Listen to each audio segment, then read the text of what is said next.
Burada yaklaşık 13.000 metrekare alan üzerinde kurulu olan dondurulmuş ürünlerin, eksi 40 derecede dondurulmuş ürünlerin paketlenerek ihraç edildiği bir tesisi hayata geçirdik.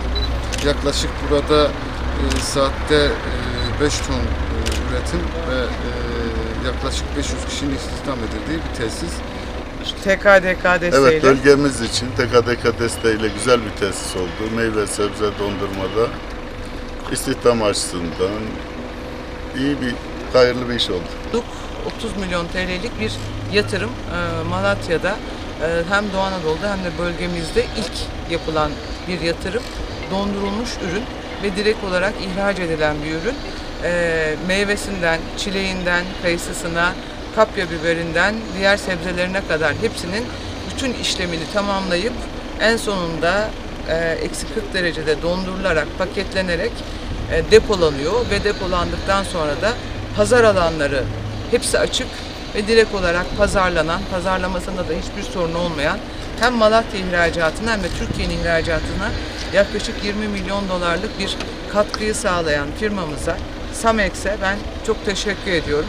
TKDK'nın bu inşaatın yapımı, iç malzemelerin tedariki, makinelerin tedariki konusunda vermiş olduğu destek için de teşekkür ediyorum. Doğru yere, doğru işletmeye, doğru katkı sağlanmış vaziyette.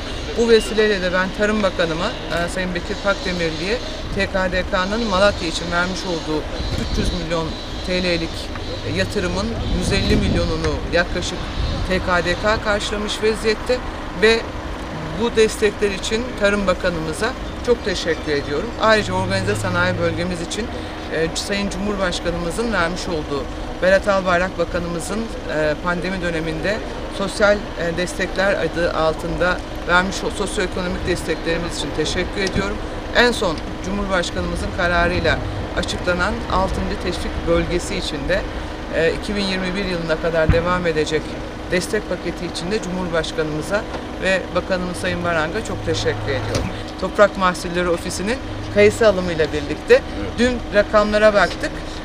Toprak Mahsulleri Ofisi 21 TL taban fiyat belirlemişti 4 numara kayısı için. Dün pazarda 22 TL'ye kayısının gittiği haberi geldi. Toprak mahsulleri almadan ihracatçılarımız çiftçiden 22 TL'ye kayısı almaya başlamışlar. Bizim amacımız da buydu. Üreticimiz, topraktaki çiftçimiz alın terinin karşılığını alsın. İhracatçılarımız da o aldığı rakam üzerinden yurt dışına ihraç yapacaklar ve ihracat rakamlarımız artacak. Hem Malatya'nın hem de Türkiye'nin ihracatı bu anlamda ekonomimizin güçlenmesi adına yükselmiş olacak.